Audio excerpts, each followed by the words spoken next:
when Mr. Abe came to power in 2012, he seemed determined to move forward to improve relationship with Russia. In 2013, he had a summit meeting with Mr. Putin, and they agreed that the two countries are going to make the utmost effort to improve relationship and resolve the Northern Territory issues, and finally to conclude a peace treaty. The Northern Territory issues have been the main obstacle between the two countries for many decades. In 1956, the two countries agreed that they restored the diplomatic relations, but in the negotiation, still the dispute remained. On the Japanese side, Tokyo demanded the return of the 4 islands in dispute. In contrast, Russia basically promised to return of the 2 islands without mentioning anything about the other 2.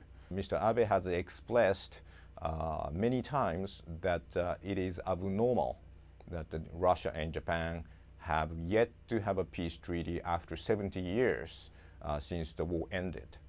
Therefore, the government and government leaders in Tokyo seems to be trying to prepare the domestic audience for a possible solution. One of the important issues for Japan is the energy and economic cooperation in the Russian Far East.